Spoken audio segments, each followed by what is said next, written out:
5 o'clock. All right. 5 o'clock. All rise for the Pledge of Allegiance. Pledge allegiance to the flag of the United States of America and to the republic for which it stands, one nation, under God, indivisible, with liberty and justice for all. We're going to open in prayer. Dear Heavenly Father, Lord God, we just come into your presence tonight. We thank you for this spring day, this season of new growth and new beginnings. Father, and we just thank you for our little slice of your creation that we call home. We thank you and recognize those who have worked and volunteered in the past to help create what we have. And we recognize and pray for those who work and volunteer now to maintain and preserve what we have, Father. So we just pray for your presence here tonight. I lift up the board, ask for protection. I ask for wisdom and discernment for them as they work through their agenda this evening, Father. And we just give you the praise, honor, and glory. In Jesus' name, amen. Amen. Okay, first thing on the agenda, opening a public hearing for the police department for the acceptance and expenditure of New Hampshire Grants Management Unit, grant agreement in the amount of $65,000. Do I go ahead and start the clock on that, 15 minutes? Yep.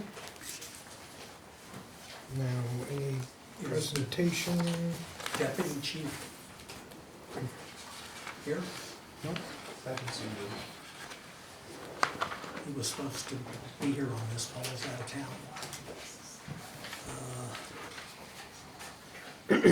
I could go ahead and read. Do the background as far as- summary? Do you want me to do Okay. that?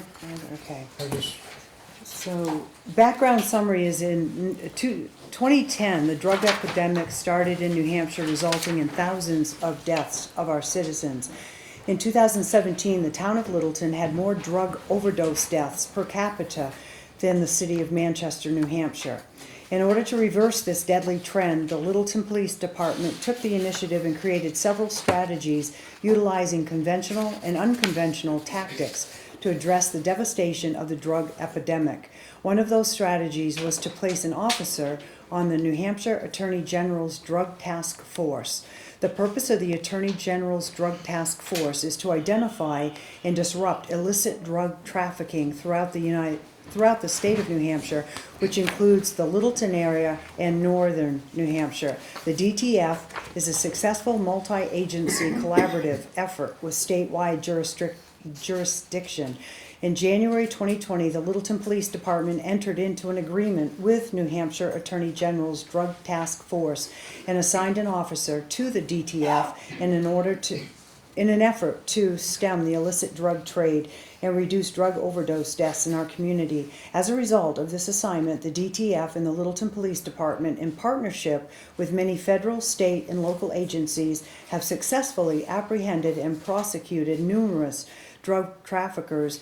In an effort to encourage participation in the task force and to support involvement, the Department of Justice provides $65,000 grant annually to police departments to supplant the wages of the officers assigned to the drug task force. The Littleton Police Department receives the $65,000 grant annually to supplant the wages. Did I just read that? Yes. Supplant, okay. It was worth repeating. The Littleton Police Department Task Force Officer is a fully funded position within the Littleton Police Department's annual operating budget. That's a little bit of a background. yeah. Deputy Gardner will be here in just a moment. He just was delayed at the station.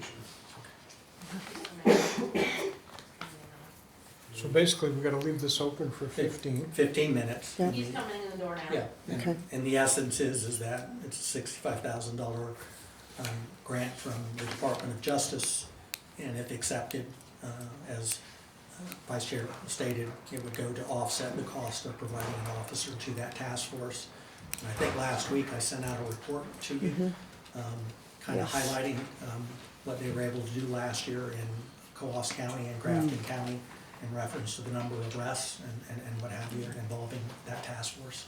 And the PD also put it on their Facebook page as well. Okay, okay. Yeah. Okay.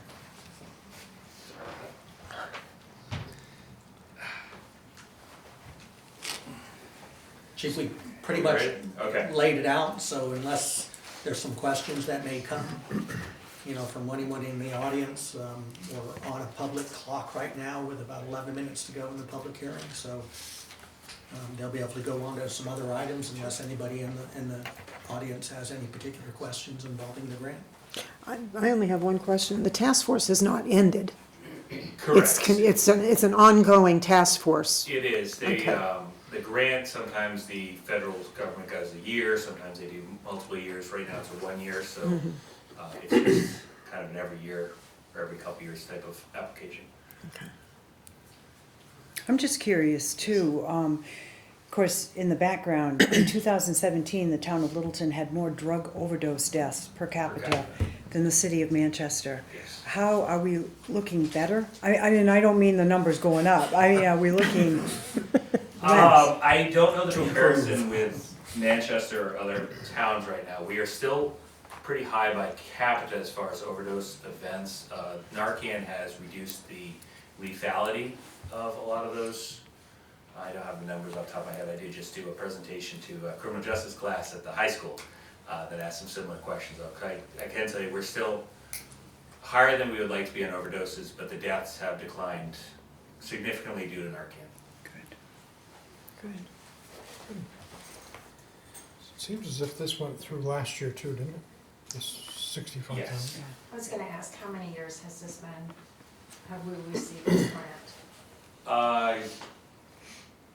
2010? Yeah, it's No. No, that's, 17? I wanna say this is 3 or 4 years at this point. I'd have to, I might actually have that in my binder. That's okay. I just 2021? know it's been multiple years.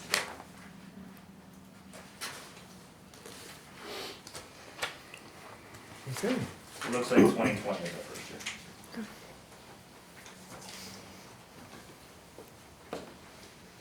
All right. I guess we can move on to the next. yes, Presentations. Ordway family to the Opera House. Are they Say here? Adam is here, yes. Yes. I may be McNeil, but I am an Ordway. Okay. During the late 30s and early 40s, there were dances, I don't know whether they were every week or several times a month at the Opera House.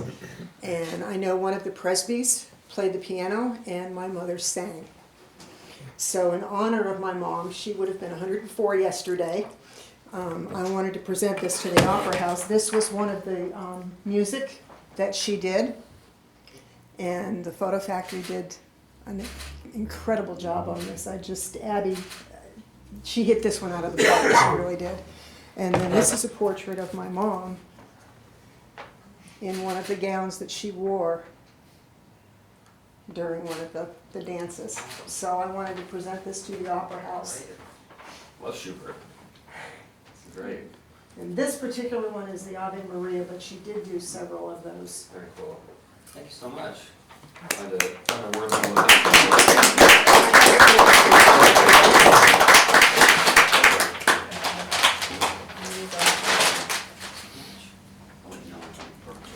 Thanks. That's awesome. It really is pretty cool. We'll get into the appointments next. yes, yeah. And then we could always pause it when it's 15. Thank you, Linda, for that. So next on the agenda is the appointments and reappointments for the upcoming vacancies on various boards and committees listed. We're going to start out with the planning board. There is three-year full terms open. Probably should go through the list and then as far as, and there's one 3-year alternate term open. Do you want it on, in the minutes though, for each one, what their, the name and then the appointment. Okay, And the motion. so let's, Yeah. let's go back to the three-year full-term openings. So I make a motion that we appoint Bruce Ralston, who's seeking a reappointment for a 3-year full term. Mary Menzies, who's seeking a reappointment for a 3-year full term. And then new to the planning board is James Richardson, who is seeking an appointment for a 3-year full term. I'll second that. Okay, all those in favor? Aye. Aye.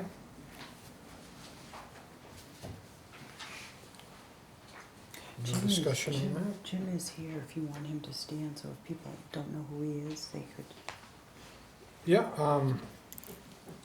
James, you want to stand? Just, Hello, everybody, I'm Jim Richardson, relatively new resident to Littleton, so I'm happy to be on this board, so thank you very much for the appointment, I appreciate it. Thanks for volunteering.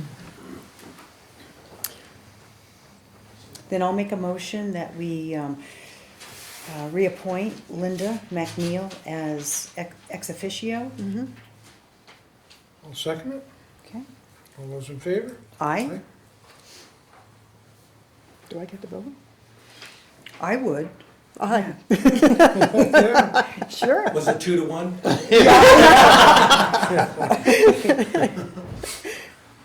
And I'll make a motion to appoint Ray Bowler, who's seeking a 1-year alternate term, and he would be new to the board. I'll second that. Okay. All those in favor? Aye. The only thing that's left open without, is a 2-year term. We do have one more who's looking for a 3-year A 3-year alternate term. term. 3-year Which alternate. would be a new appointment, so I'll go ahead and make that motion. Yep, okay. To appoint Kevin Kisslinger, who's seeking an appointment for a 3-year alternate term. He also is new. Is he here tonight? You know. No, okay. All right, I'll second that. All those in favor? Aye. Sorry, I skipped right over that one, didn't I? Time-wise, okay, we're So good. then we still have open as the 2-year, right? Yeah. Okay, for the zoning board, we have 2 3-year full terms open. And Ken Levine is seeking an appointment for a 3-year full term. I make a motion that we, He is here tonight. okay. I'll second it. Okay, Yeah. all those in favor? Aye. Aye. Okay, the other 3-year term, Jordan Montgomery.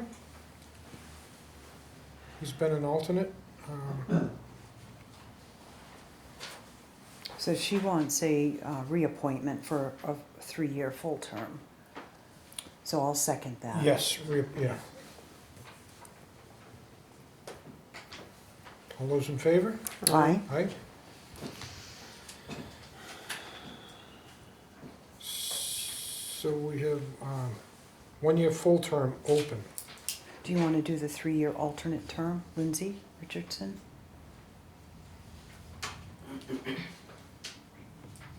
Yeah, we could do, there's 1 3-year alternate term open. Yeah. So I'll make that motion that we appoint Lindsay Richardson, who is seeking an appointment for a 3-year alternate term. She is also here tonight, so like stand and could see who she is. Thank you to my dad for setting the precedent of having to say something, so. What he said, you can, I echo it. Thank you. Thank you. Second. I'll second it, yeah. All those in favor? Aye. Aye. Okay. And then we have the 1-year full term. And I'll make a motion that we appoint Art. Art Ty, who is seeking a 1-year full term. I'll second that. All those in favor? Aye.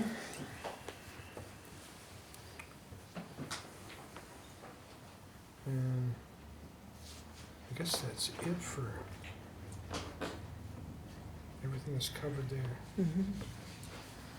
Jim, time-wise? Minute 45 seconds. And pause until.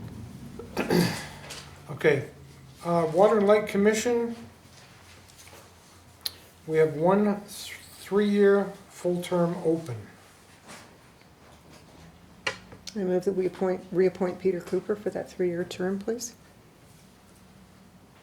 I'll second that. All those in favor? Aye. Aye. Opposed? I'm not opposed, but I would maybe a little bit of a discussion on that. I know sometimes Peter has done an excellent job, absolutely excellent. And I know last year, or 2 years ago now, when we appointed Linda, she, Skylar Sweet was one of the commissioners who also had done an excellent job. But we had decided that it's sometimes good to get fresh eyes in there. So I mean, this was tough for me. I would like to see some fresh eyes in there, but I also know that Peter has done a good job. So I'm not opposed, Okay, but thank I you. just wanted to share Yeah. that. No, that's good. Just for the clerk's record, then, is that 3-0? Yeah, Okay, yeah. all right. Running too close here, we gotta Yeah, pause for a second, You got 15 seconds. So- coming out of this, 9,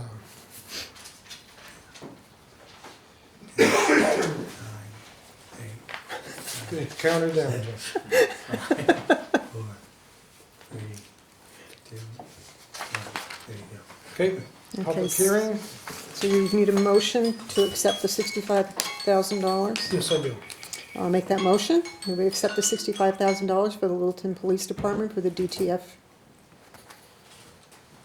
Okay, Second. all right, all those in favor? Aye. Aye. Need a motion closed, please. Motion closed. Motion to Motion. close public, thank you, Vicky. Second. All those in favor? Aye. Aye. We couldn't have our meetings without Vicky being here, I'll tell you. Between her and Jim, they keep us in line. Sometimes. I'm only the boss because I think I am per Vicky. Well, yeah. All right. Do you want to keep on? Or you want me Right, to- move on to the Conservation Commission. We have 3-year full-term openings. Val Polson seeking reappointment. I make a motion. Val? So moved? Do you want to do Terrence Second. at the same time? Because they're all, it'd be Tom, Taryn, All three of them. Casagny, and then Val Polson, all going for 3 years. Oh, that's okay, yeah. Yeah.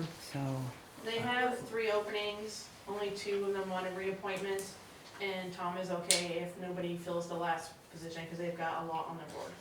okay. So if somebody comes along, they'll take consideration, but otherwise, they're okay with it being empty. So Taryn, Okay, and Taryn is here tonight. yeah, Mhm. Yeah, A motion on that one, or was Yeah. that? So just Taryn and Val? yeah. Roger made the motion. I'll second. all those in favor? Aye. Aye.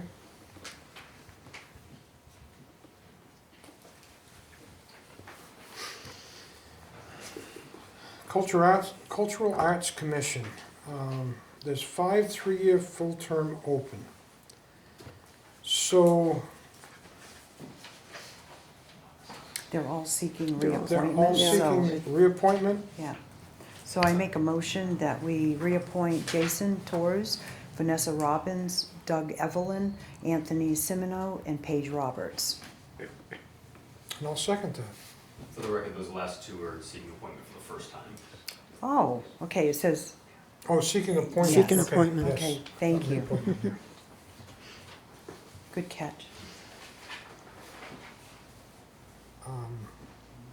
All those in favor? Aye. Aye. Budget Committee. 2 3-year full terms open. John Goodrich is seeking reappointment. And I can make the motion on the reappointment. I'll second that. All those in favor? Aye. Roger and Carol? Yeah.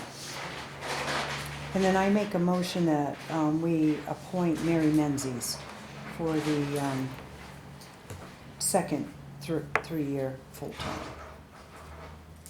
And I'll second that. All those in favor? Aye. Aye. And I'm in the same position that Carrie was in with the Littleton Water and Light. I neither, approve or disapprove. Okay. Is it 3-0? Yeah. Okay.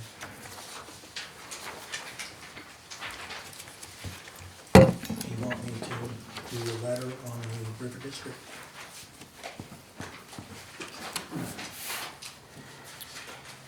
River District Commission, or Redevelopment Commission. They're seeking a motion to disband this commission due to project completion. Jim? or- Yeah, John Hennessy, the chairman, sent a letter. It says, Dear Town Manager Gleason and Select Board, the Littleton River District Redevelopment Commission was established by the Select Board in 2013. The commission was established as a special purpose commission to plan, raise funds, drive improvements in downtown Littleton to benefit the community and the residents. Alongside over 100 volunteers, town employees, local businesses, town contractors, and the Select Board, the commission has substantially completed the work it was intended to do. The 2 remaining projects currently in process are the $1 million Cottage and Mill Street sidewalk reconstruction and the $1.5 million Riverfront Commons project. They are all fully funded and under the leadership of the town manager, whose team will lead them to successful completion. During the past 10 years, the town and commission together raised and invested over $5 million in town-owned infrastructure repairs and improvements, with less than a 20% contribution required from the Littleton taxpayers. On behalf of the commission members, I recommend that the commission be discontinued effective with tonight's Select Board meeting, respectively, John Hennessy, Chairman. I just want to thank John publicly too. He's done a fantastic job taking the lead. I know he'll tell people that it was a team, and it truly was a team effort, but I really would like it known publicly that John did a phenomenal job. Above and beyond. Yes, yeah, very much so. And I enjoyed working with him the last 2 years, and the other members, but his leadership in particular helping He's get very, us over the hump. he's very easy to work with. Absolutely, yeah. So, looking for a motion to disband. I'll make that motion to I'll- disband the River District Commission, I'll second Committee, it. whatever it's called. Okay, all those in favor? Aye. Aye.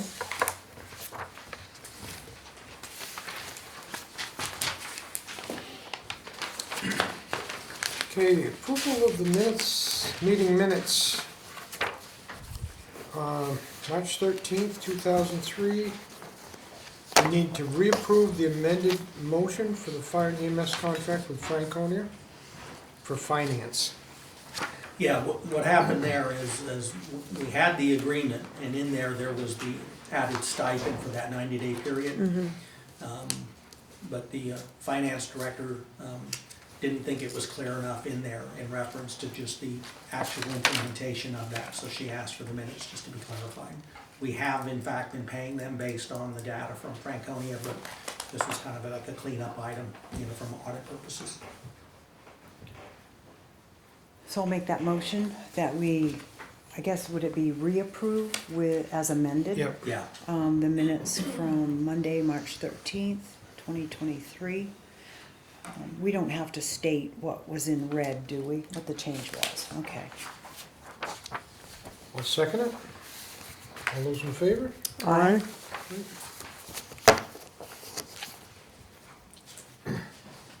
Okay, March 27th, 23, Board of Selectmen meeting minutes.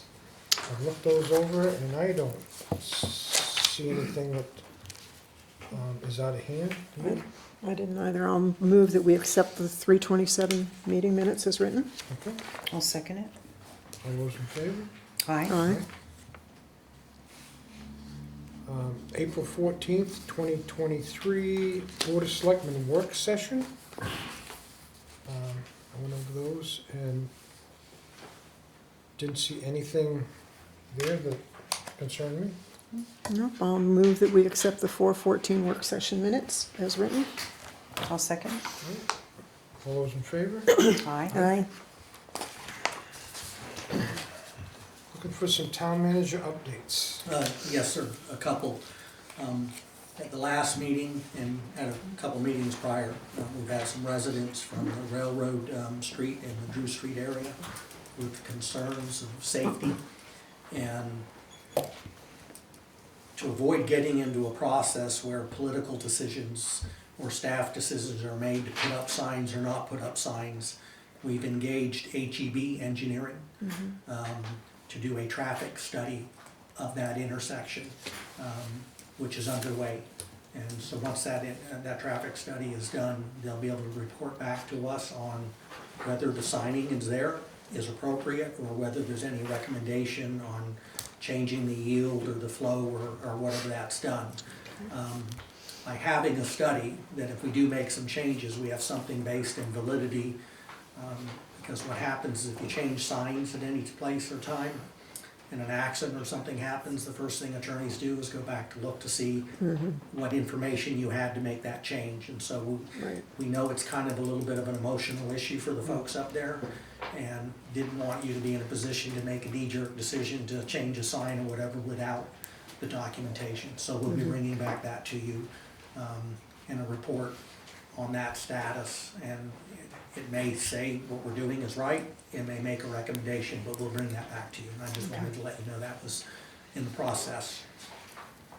The other item is, as we said earlier, we've been getting monthly reports from our representative on the Governor's Council. And in the last packet, it appeared they made 4 awards for the Invest New Hampshire permit program.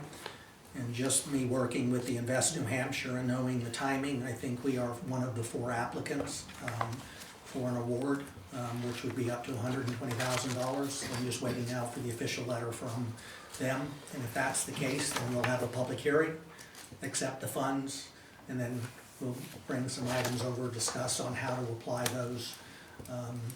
One, I think, with the move and the expense that we went through with the bank, and I've kept all of that totaled, maybe to cover it out of there so it doesn't impact our current 2023 budget. And also Dr. Spicer has at least made a request, because there's a cost for him to put in a fire hydrant for that project. So I've asked him just to put the dollars together, and I would include that in there. So at some point, hopefully, we'll be bringing the good news on getting awarded $120,000 based on that Invest New Hampshire project that he got approved for. And the last thing, and I know you guys, and even I hate bringing things at the last minute, but for the dollar amount and the fact that I had emailed you maybe a couple of weeks ago on it, the Mitchell Group got me over the settlement agreement today to settle what is the last tax case that we have pending with Consolidated. And the settlement is $1,865.60. So if so approved, I've got the document here for you to sign, and we can get that one off the books. And this involves a utility tax poll that was done in 20, and it amounted to $1,600. The reason it's at $1,865.60 is because of 6% on the 2020, 6% on the 2021, and 4% on the 2022. So we can close that out, and we'll just stop the interest rate running on that, and it'll settle that case. You need a motion on that now, Jim? Yes, sir. I'll make that motion. And I'll second it. All those in favor? Aye. Aye. top R will be for the 3 signatures for the board. Then the only case that is left, and it's not just against Littleton, but it's statewide, it's 3M with the state of New Hampshire involving landfills nationwide, statewide. And it has to do with actually 3M's products that went into the landfills. And so they attempted to move the case to federal court and then put out a major subpoena aspect to all the towns and cities.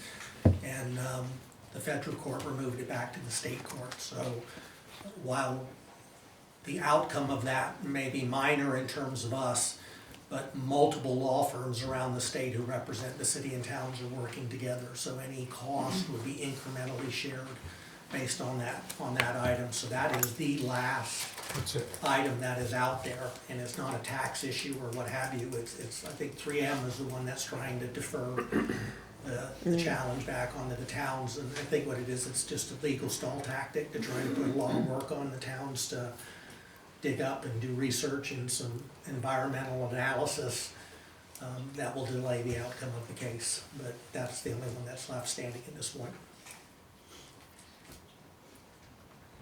Just a point of question here. On the signature, we have by : is that where the signature goes and then our name printed? Yeah, I think so. Oh, yes, sir. Yeah. So to sign it? Signature, yeah, Okay. yeah. All right.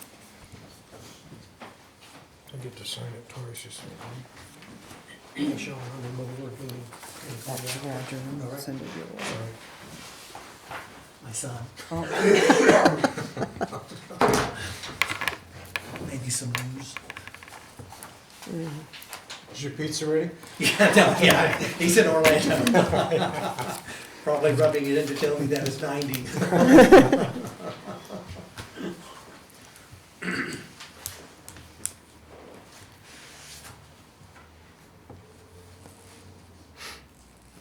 And that's it for town manager's update? Yes, sir, yes, sir. Old business. I don't think there's any. Linda, you have anything on that old business? No, I'm good to go. All right.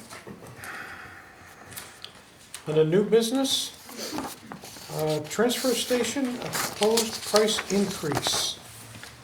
Steve, you want to take this one? Yep, I'm Steve Bean, manager of the transfer station.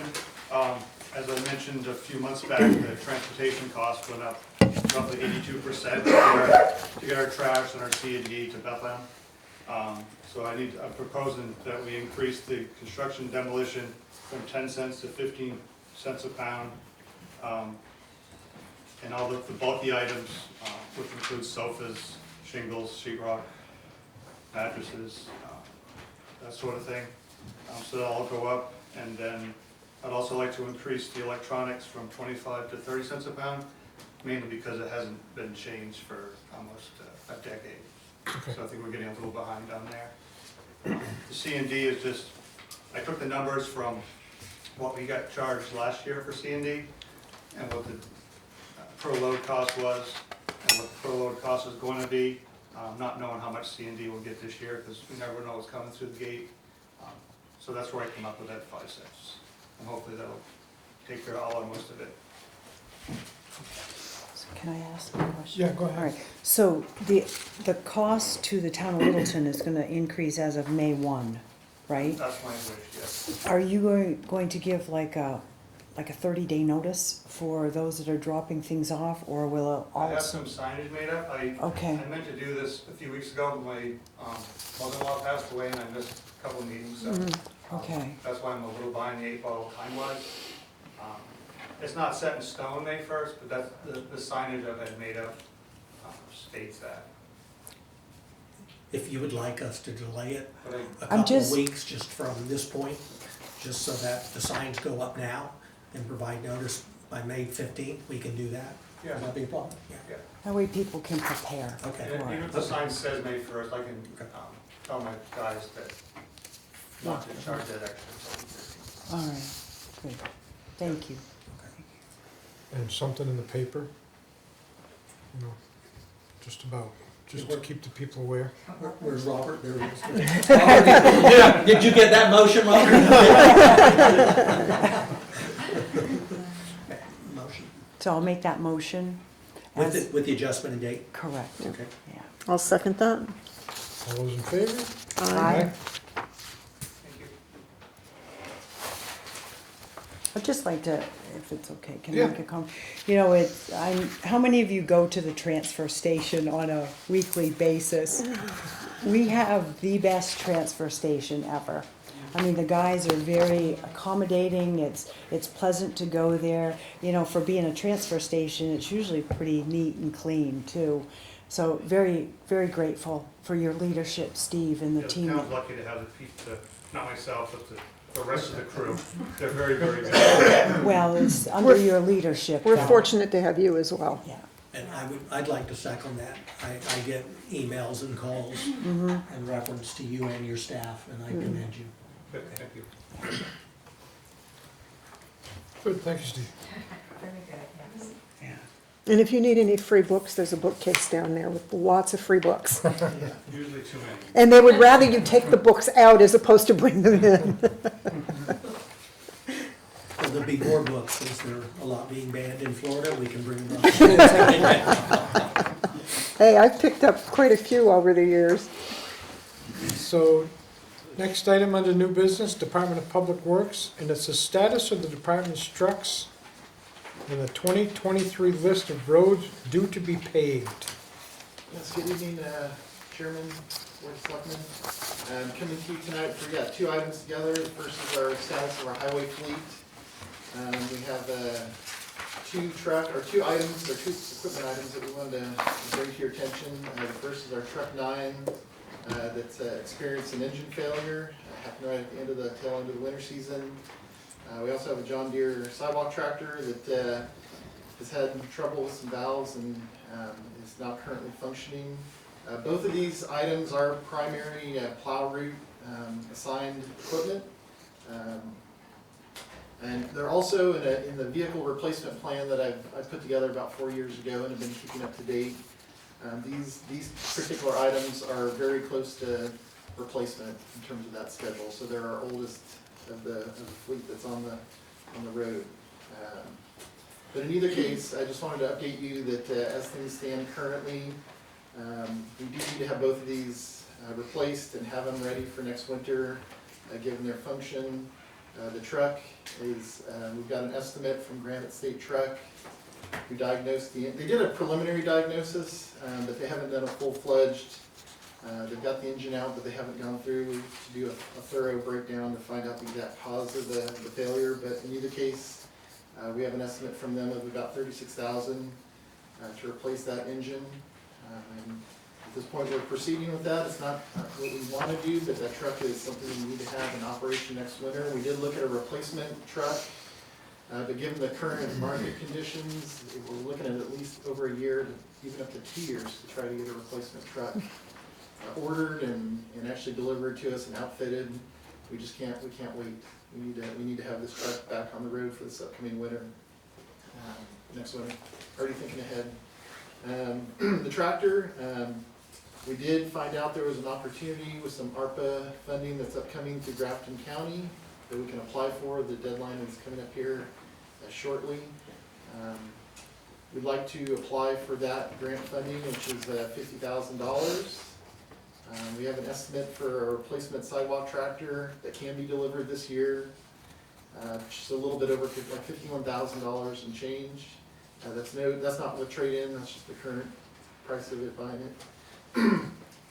We have looked at trade-in on that tractor, we got pricing on it, we got an estimate of $4,500 for trade-in on that tractor. If we want to go that route, there's also the option of putting it out for auction. But we would like to proceed and ask for your approval to proceed with that application to Grafton County for those ARPA funds. So I'll pause there and answer any questions, and then I'll talk about the second part on the road improvements. So Doug, the tractor's a 2012 with 7,000 hours on it. Correct.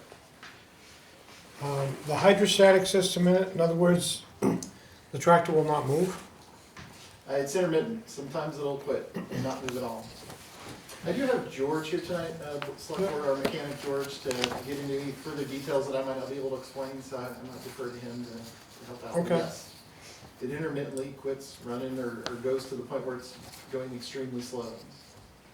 So the recommendation from the repair company is to split the tractor and dig in and try to diagnose that and repair his parts.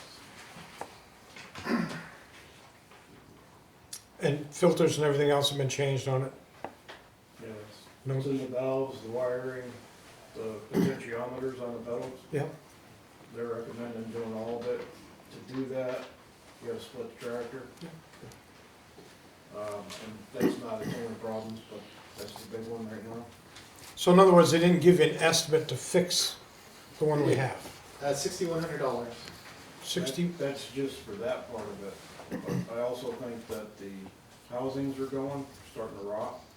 The water's getting in there, getting in the transmission. Okay. So that's, I know in Burstyn for the Parks tractor, they were empty housings themselves for 3,000 apiece. That's a lot of money to put in that tractor. And you're looking at least $13,000, $14,000 just in parts and the labor too from them splitting the tractor. So I guess the new sidewalk tractor you're looking at is 51,000, Correct.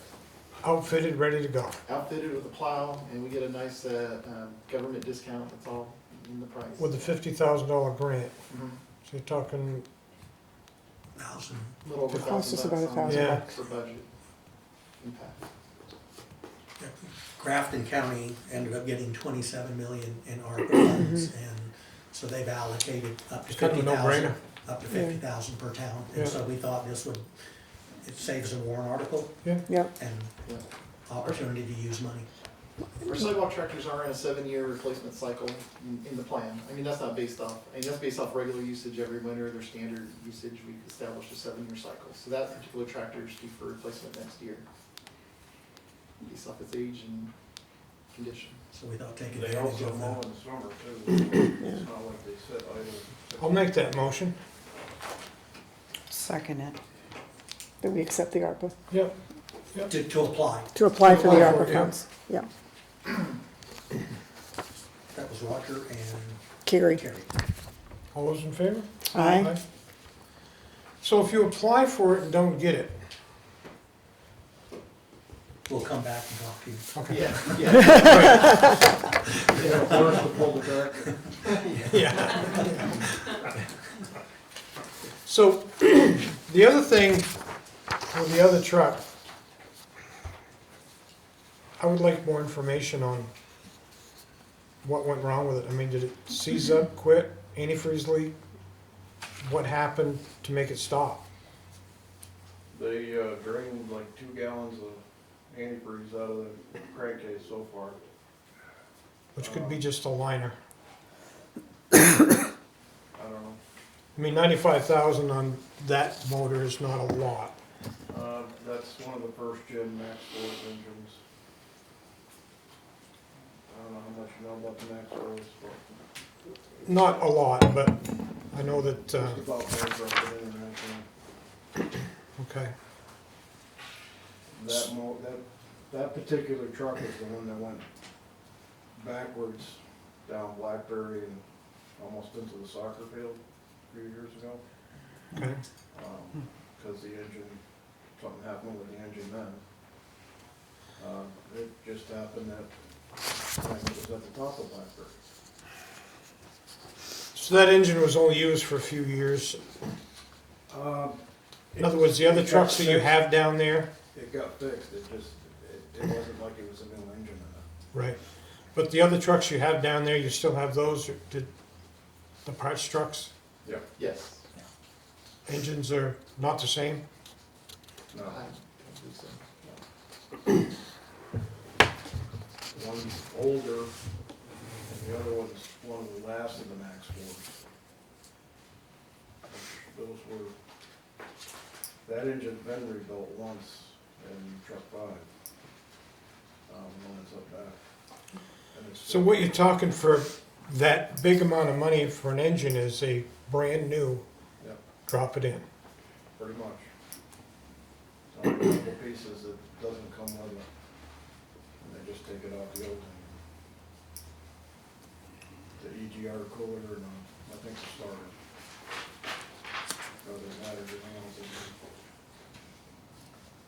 We had a good discussion, I mean, and hated the authorization of spending the money, Oh, yeah. but the lead time on another one and saying park this and we'll wait for a warrant article and then, because one that was approved almost a year ago won't get here until this winter. I mean, it was one of those things that we were darned if we do and darned if we didn't, and the aspect was that we needed this vehicle and we almost acted like we had no choice.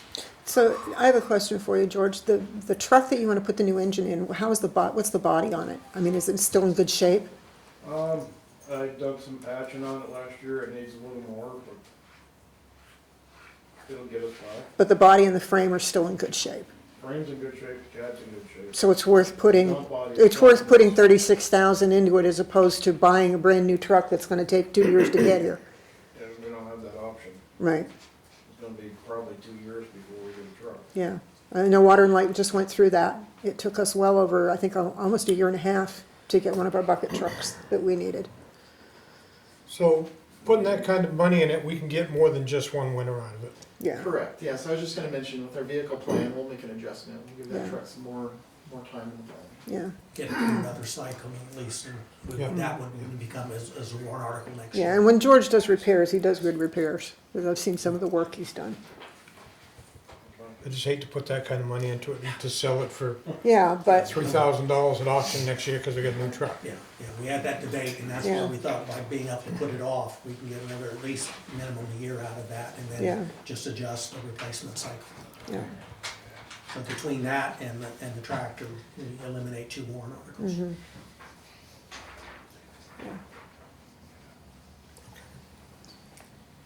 And does a motion need to be made to No. fix, no, it's on this way in. Yeah, stats report. Yes. Is this in the, enough money in the current budget for this, or where's the money going to come from for the 36,000? It'll come out of our repair and maintenance Maintenance budget. budget. Any idea or timeline when that truck will be ready? They're working on it now. Okay. Before the snow flies though, eh? Oh, hopefully. Never say never. Not Memorial Day yet. Good point, good point. Yeah, it's 43 out.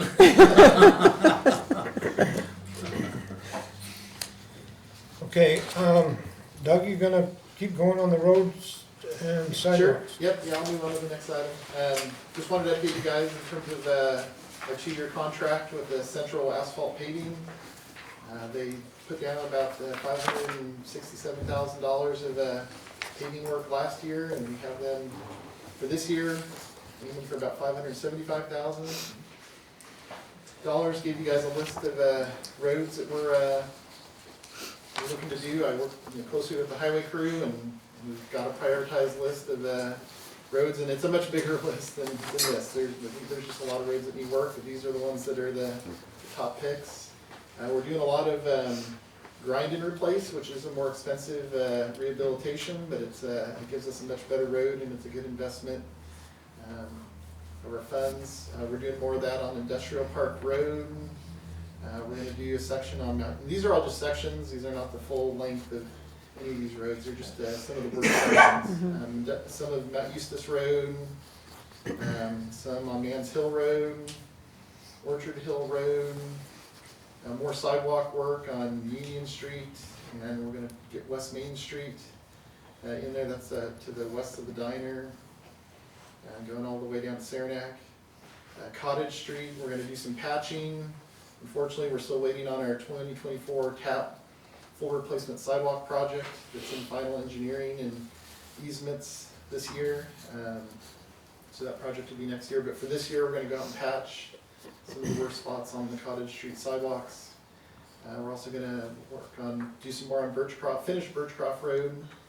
We did start that one last year. We'll complete it this year. And then Terra Lane So that's what we have for this year's budget. So Doug, when you go to repave these roads, you do all the culvert checks and everything before, to make sure that We do. they don't have to be replaced?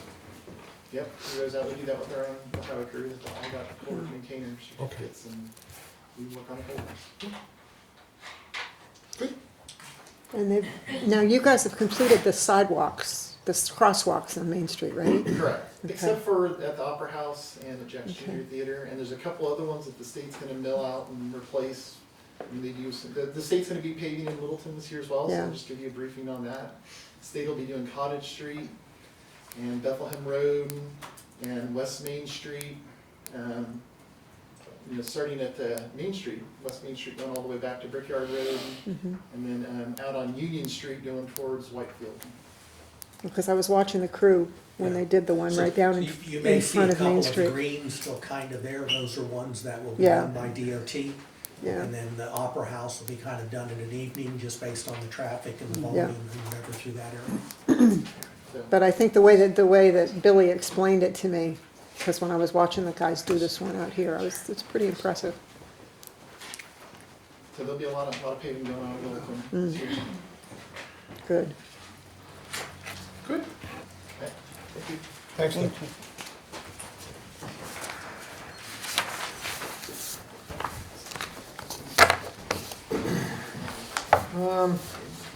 Next on the agenda, Fire Department, seeking funds from APA funds in the amount of $5,100 for CPR and first aid training equipment.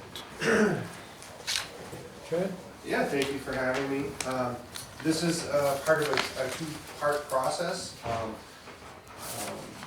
It kind of spurred, maybe a year ago-ish, there was a medical emergency at Town Hall, and that's when it was kind of noticed that there wasn't an AED or any type of first aid supplies there, and it started a process of taking a look at that throughout town. We're updating some 911 AED mapping with the Bureau of Emergency Communications, New Hampshire 911. And we wanted to be able to do CPR and first aid training, starting with employees.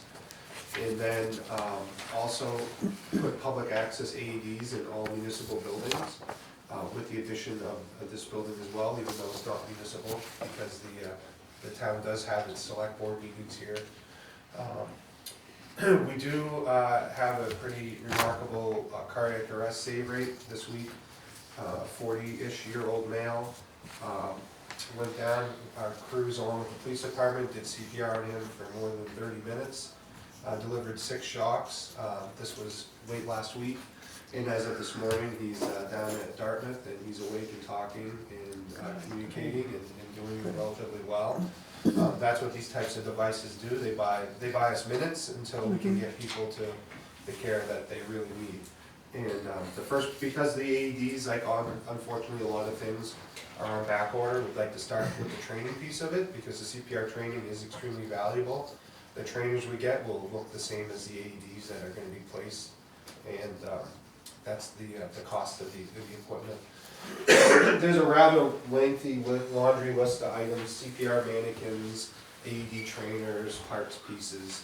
Along with these public access AEDs, we're going to put an opioid overdose emergency kit in all the AED cabinets, and something else called Stop the Bleed, which is a program that's more designed around active threat or active shooter, so that there's some basic supplies to deal with an emergency like that. So the ARPA balance, it's a little confusing because one is it's about $102,000. It's on the sheet, and because we brought forward 2 projects, we kind of showed if you were to approve both, what the ending balance would be. But that's on there as well. So on the first one, we currently have 102,660.06 left. And if you approve the 5,100, then that would drop it down to 97,560.06.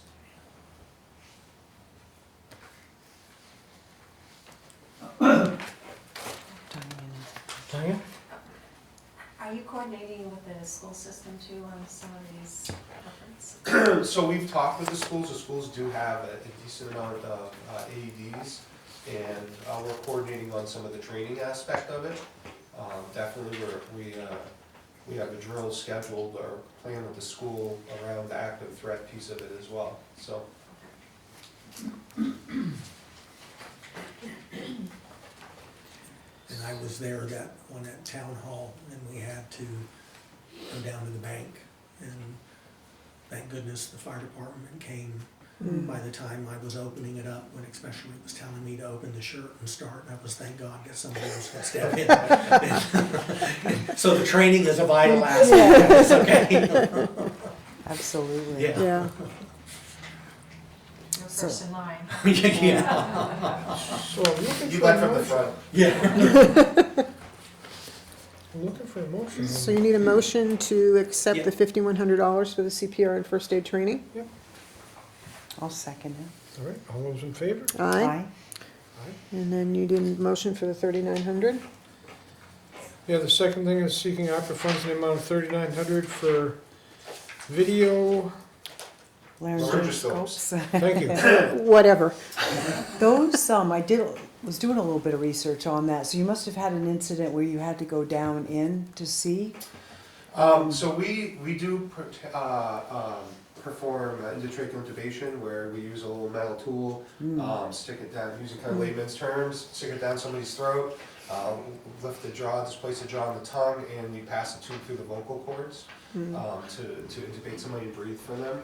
So we do that now, and the direct visual has been the way it's been done since the technique was developed, and the cost of the digital video laryngoscopes are quite a bit lower. It's also a little bit different technique. If you can imagine, I've got this tool in my hand, so I have to position my body so I can look down somebody's throat, and it's really a kind of a touchy skill. The video laryngoscopes are much more forgiving, because I don't have to align my eye with the pathway. The camera does that, so I align the camera with the pathway. And typically, it can be done in a position like this, where if somebody's on the floor, I most likely have to lay down on the floor with them, sprawl out, in order to really get the view that I need. And with COVID and stuff, a lot of services have switched to this, and the price is pretty good. With the ongoing COVID emergency, we believe we'll be able to get a 90% reimbursement from FEMA, but we won't know for certain until we apply. And this will go really well with our ventilators that we got a number of months ago as well, that we're using for not just ventilating patients that aren't breathing, but for CPAP and BiPAP, which we've used a lot during COVID. We got a lot more use than I expected. And you've got one for each of the ambulance? Correct. Okay. Yeah, so we have 2 ventilators, and we have 2 video laryngoscopes, one for each ambulance. And if that one was approved, based on the other one, that would bring us down to $93,660.06 in our ARPA fund. Yeah. And again, the goal is always to look at what warrant article or capital item that we can purchase with that, so that those federal savings are helping the local taxpayer. But the possibility of 90% reimbursable as well is appealing as well. Could add a few $1,000s back to that total. Yeah. Yep. So I make that motion? No, second. Okay, all those in favor? Aye. Aye. Thank you, Chief. Administrative, we have a new bank lease with the Bank of New Hampshire. Yes, sir. Before you is a new lease. We were on a 1-year lease that expires in June. Talking with the Bank of New Hampshire and negotiating. I know it's going to sound odd, but I asked for a 5.5 year, so that the first part will be from July of this year to December. Yeah. And then from Makes that sense. point on, we're on a budget cycle, so it's easier to budget January through December instead of doing a half year. The rent rate to the town for July to December will not change. And then what they are proposing is a 2.5% increase annually. Then in year 1, 2, 3, 4, 5, Again, what helps is from a budgeting standpoint, we know exactly Right. to the penny of what that is. Yep. The only other really change that came to it is that our floor is now metered, so we have our own electrical when it was kind of part of the rent process. And even though it says 5.5 year, there is an out clause for both the bank and the town. So based on the warrant article that passed, you know, when we get to the point of exploring whether or not there are some options or whatever on the town, we do have outs in here, just with proper notice and what have you, but, so my recommendation is to go ahead and as you know, during the move and the construction, we've had the opportunity to kind of refresh and improve the second floor, and I think anyone who's been in there, we've gotten a lot of positive comments in terms of that, and Nice job. Yeah. don't Yeah, know it looks- long-term like yeah. what the options will be, but at least we've got a nice, fresh workplace to work with, and to be honest, even during the construction process, it's just been an unbelievable positive working relationship with the Bank of New Hampshire on this lease. Well, thank you for your work on this, Jim. I know it's been a work in progress. So we need a motion. Yeah, motion to. I'll make that motion that we approve the 5.5 year lease. I'll second Bank of New that. Hampshire. All those in favor? Aye. And the only question I will need then is,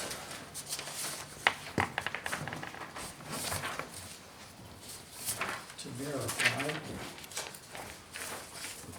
is, do you want me to sign on the town, or do you want to do that, Roger, as chairman? The lease? It's Roger's, I would say that's Yeah, Roger's Jim signed decision. it. Okay, Yeah, so you're good. we'll amend the motion of approval, then Vicky, to have town manager sign the lease. Okay. Okay, take care of that. Get that signed, and that'll be off to them tomorrow. Keeps me out of the spotlight.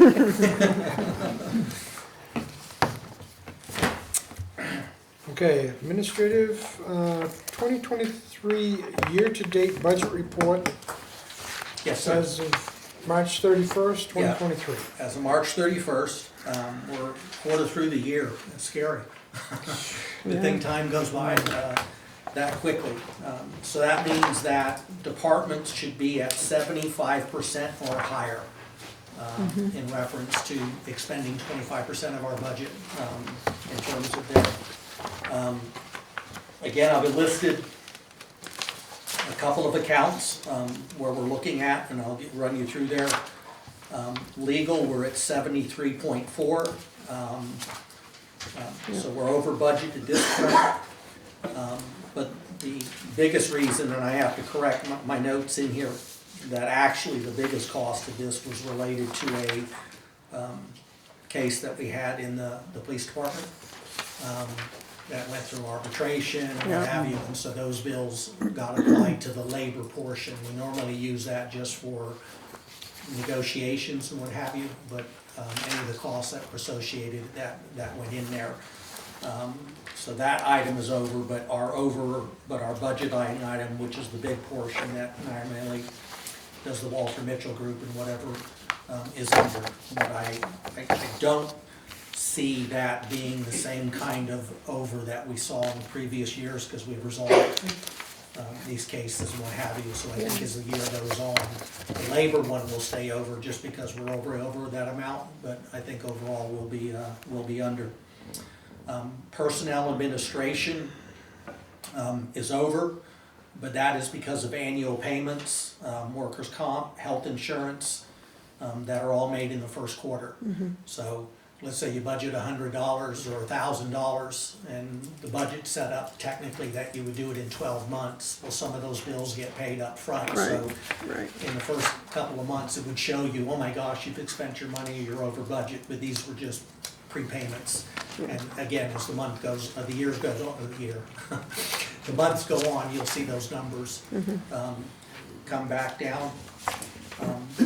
Town offices, because of the two moves, the carpeting, the painting, and some additional furniture, that's all gone to the lease line item because we didn't have another area to put that.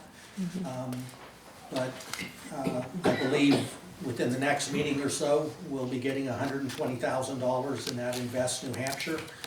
And my plan is to, because I've kept track of every penny of what that cost us, minus the bank credit involving, because they did waive 3 months of our rent during that process.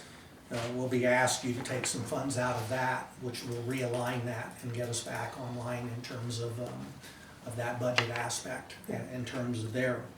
And then the last one, a little scary because we're starting to see the trend, is welfare is going up and getting a higher demand. The biggest impact is Tri-County Cap ran out of money. And they're no longer funding and sending to the town.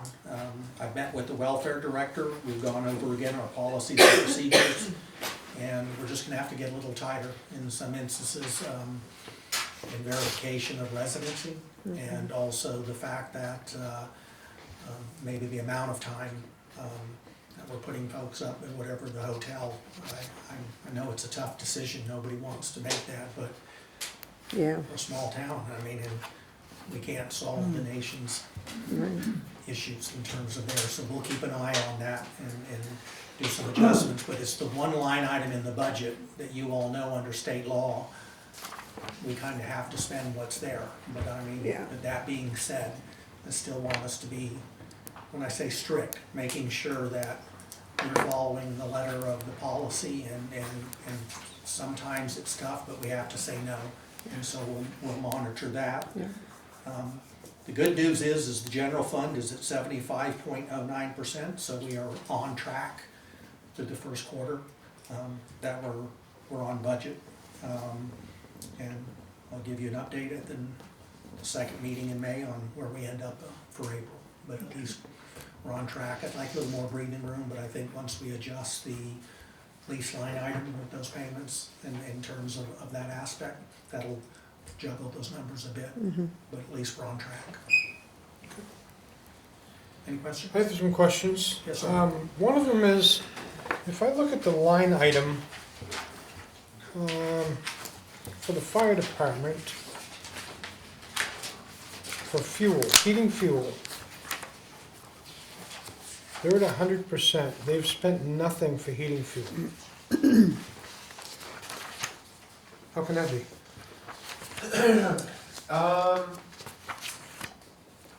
I don't know, we have 2 very large propane tanks, and that's how we heat the building, so we may have not have had a fill since the first of the year. I know we had one right around the first of the year, but I could be off on that, I'll have to, or either that, or we may have just received one too, maybe that might be why, but we don't often get propane delivery.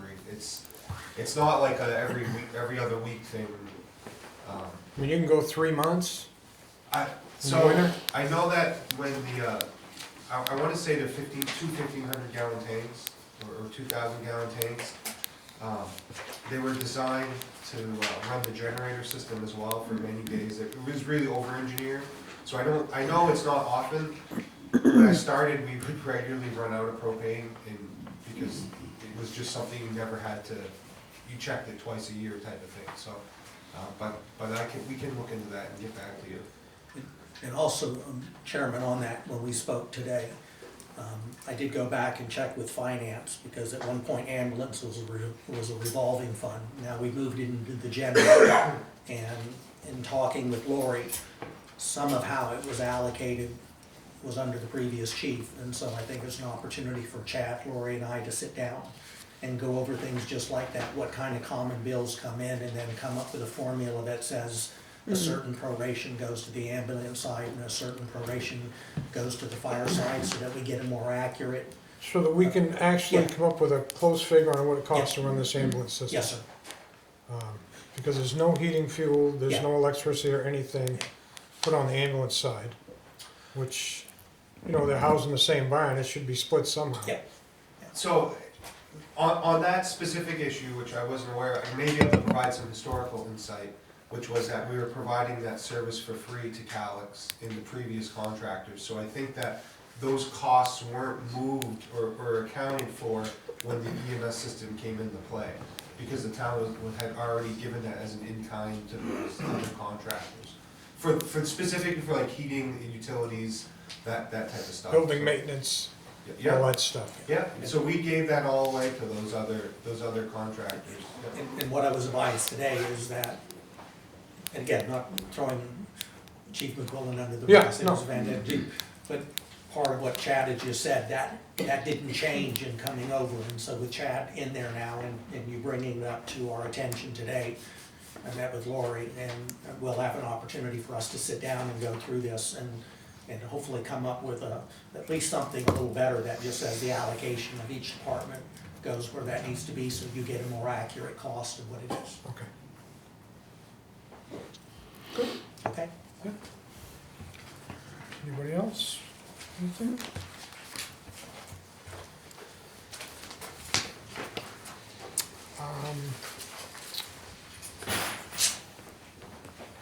Board of Selectmen topics.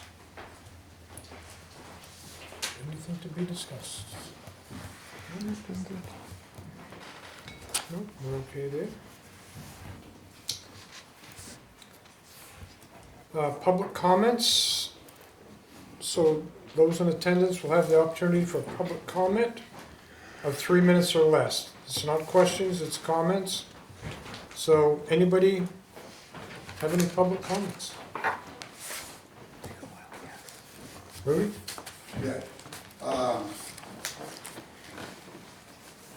the last meeting, right, we were talking about this department, the budget committee. And you, I don't know if you're the chair right now or a regular selectman or stuff like that.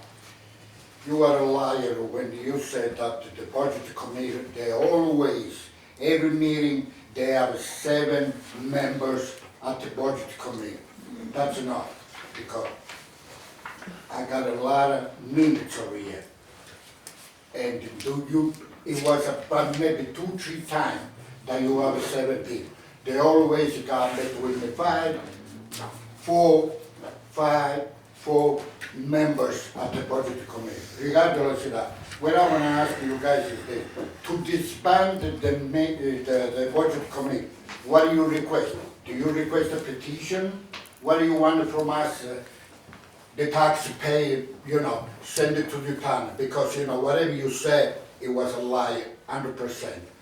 We want to cooperate with the selectmen, but you gotta tell us what to do, okay? The budget committee is gotta be disbanded, because they don't do nothing good for us taxpayer, nothing, 0. And we decide really to keep it going with, the idea that you treat selectmen no need the budget committee. You guys don't need the budget committee. You guys can make up your own mind, like you do over here, okay? Man, I've been over here for about an hour and a half. You guys pass so many motions that you guys don't need to talk about the motion. Yes, yes, yes, yes.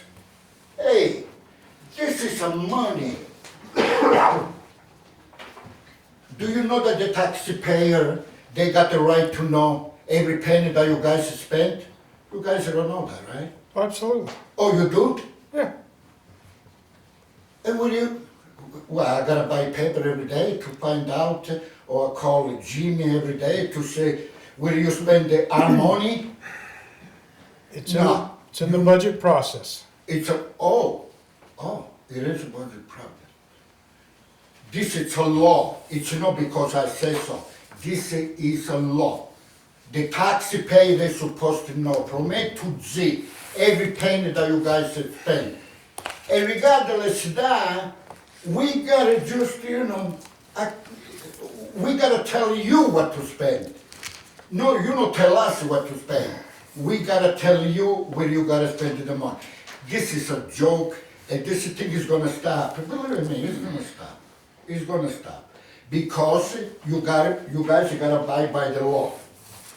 Same thing is how we do, okay? Thank you for your comment.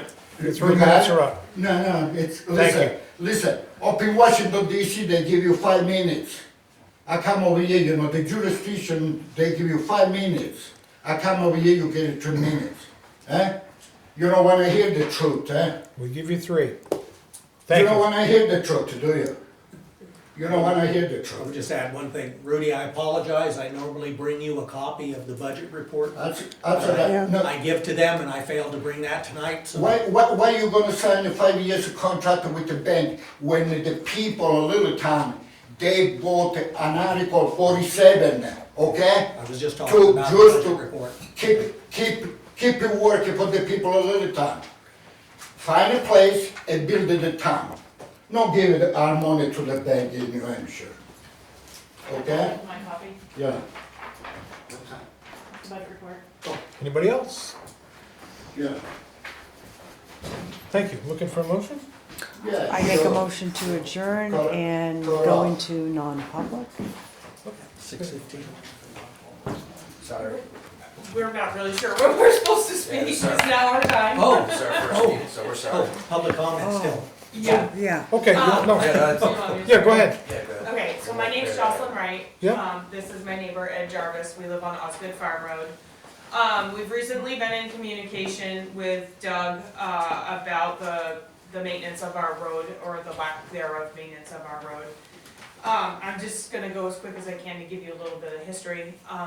I've lived on Osgood Farm Road since, well, I bought land there in 2001, so I've been living there 20 years, give or take. When I moved there, there was a house at the bottom, one house halfway up, and then my house was built. The road was in much disrepair at the time. My husband and his father brought the road up so you could at least pass by it. I don't know how these other people were coming and going.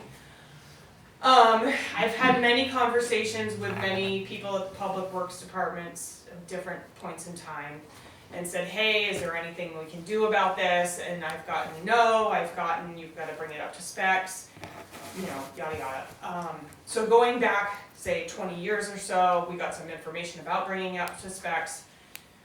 My husband's brother happened to own an excavator. We brought that over, we dug out the ditches, and then we found out that we needed to have, like, I don't know, guardrails and this and that. We're just normal working middle class Americans. Like, we don't have the funds in our pockets to bring this road up to specifications for the town to take it over. And it's been this way for so long that any progress that we do make with the small equipment that we have available to us that we're borrowing from friends and neighbors and whatever, the minute it rains, for example, yesterday, every bit of progress we make goes down the road onto 135. Most recently, the reason that we're bringing this to the board meeting tonight is because the culvert at the end of the road has failed. And we've been talking for a while about how we need to bring gravel in and this and that and the other thing.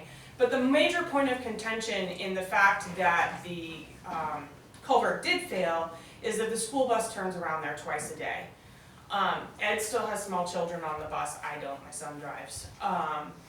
So we want to do something about the whole road, but as you can imagine, 7 middle-class families just don't have the funds available to fix a road that's a half a mile long. I'm sure that costs a ton of money. So right now, the biggest thing is finding a way to work with the town to do something about the bottom of the road. Maybe the state needs to be involved as well because the pavement is breaking down because there's such a dip going from the state road to our private road.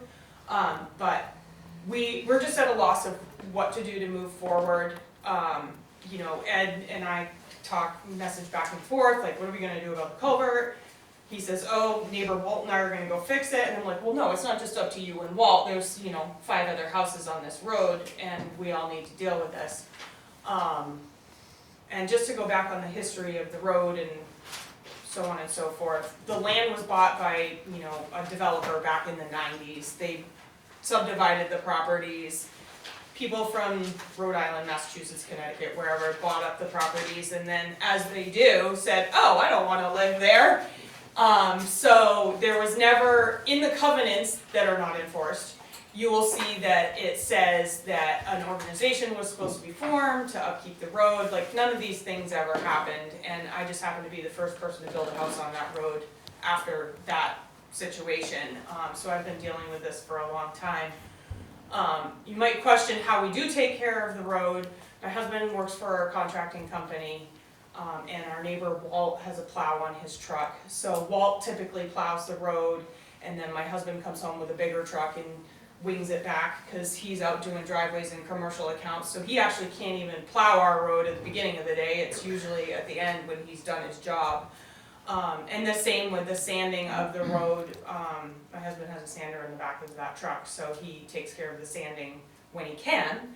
Oftentimes, that also would be at the end of the day. So if we have an icy day, we can't get sand until my husband's done working. And he's not always had that job. There has been times where we've paid somebody to come and get sand, but only in an emergency, so on and so forth. So I don't know, Doug, if you can help me here a little bit. I'm floundering, but we're just looking to figure out what can we do. Is there money out there somewhere? Can the school help with the school bus situation? The bus department or anybody, because there are other families, not just on our road, that also utilize that as a bus stop, which I'm totally fine with, because 135, everybody acts like it's a racetrack. I'd rather have the bus drive by, come back and crush my culvert, as long as all the kids are safe, because there's 3 or 4 different families. But like Jocelyn said, we are at the point where, you know, eventually it's gonna end up wiping out part of 135.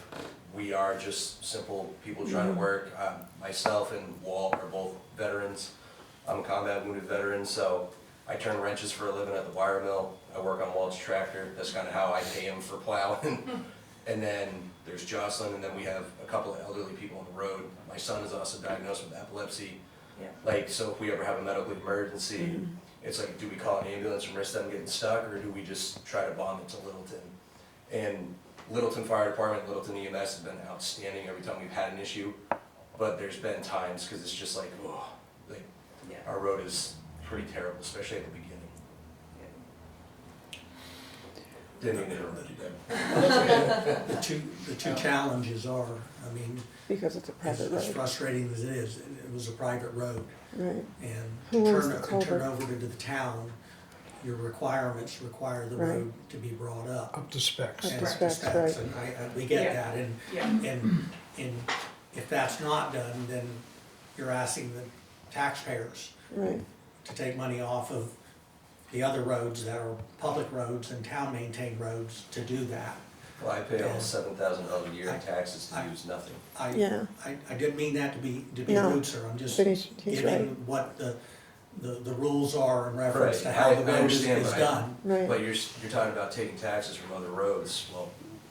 Because they're public roads and that's a private road. Right.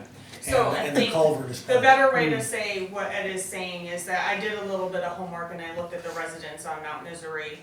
And some of the homes on Mount Misery I found were appraised similar to my home for the size of the home and the year it was built, so on and so forth. And, you know, the size of their land, you know, I did a little bit of calculation, it's all very similar. So I feel like we are paying similar tax dollars to other taxpayers who are benefiting from the public works services, and we don't benefit from those services.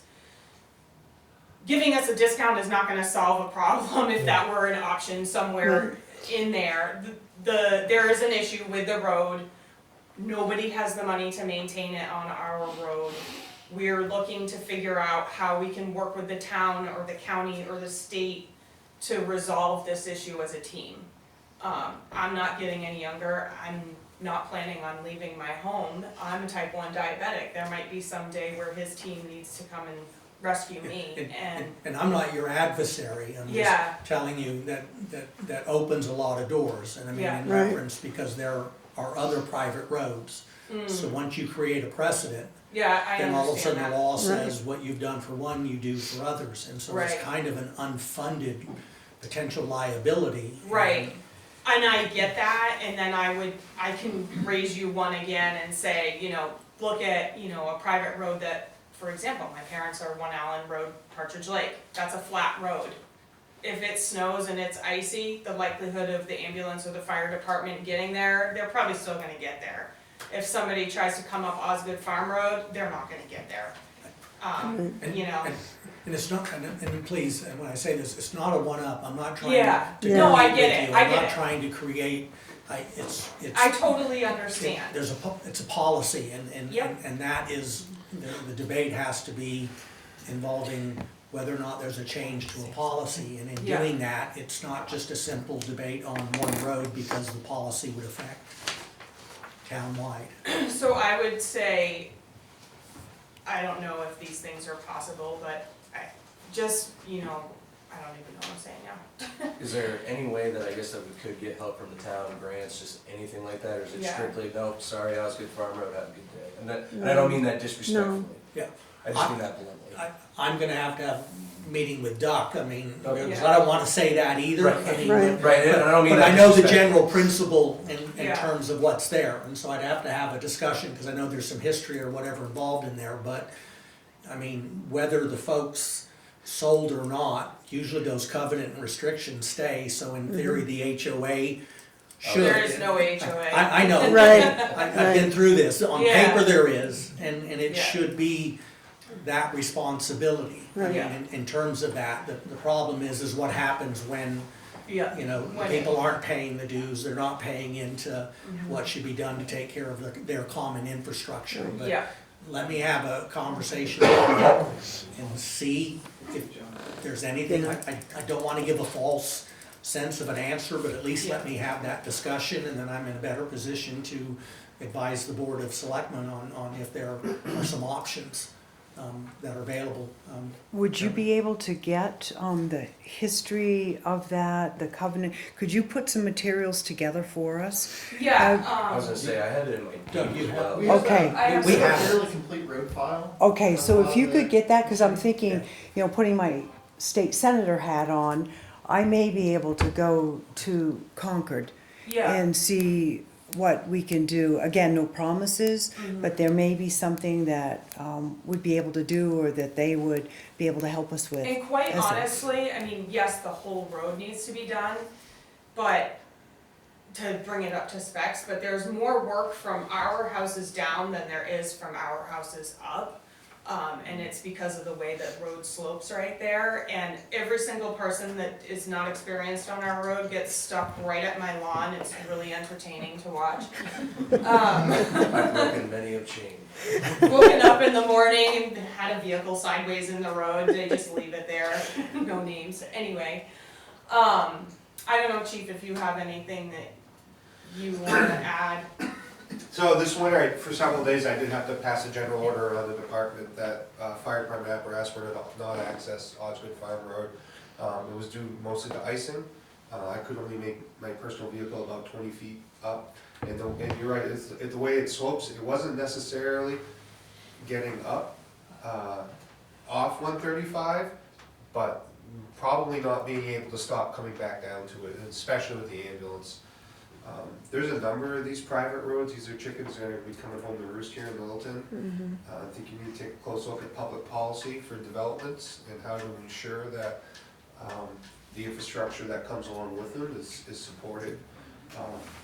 And we're taking a look at it through the fire marshal's office, through a fire lane designation, because it really is like a public way, a fire lane, to access all these residents, so. But I'm not aware of, funding, but I do share a lot of concerns about access to people, and property in the event of emergency. And we have had a fire truck stuck up there as well, maybe on your lawn. I've seen it. Not recently, and I think due to one, if I remember correctly, but I could be off. Let us do that work internally, and then also provide some information to the selectmen and state senator, Gemma, and just see if there might be something that could come out of that. Yeah, we would greatly appreciate Okay. it. I don't really wanna move. There's nowhere to go. Okay. Great. I'll get that motion to. Okay, I'll make a motion that we adjourn the meeting. I'll second. All those in favor? Aye. 6:29. Then I make a motion that we go into non-public.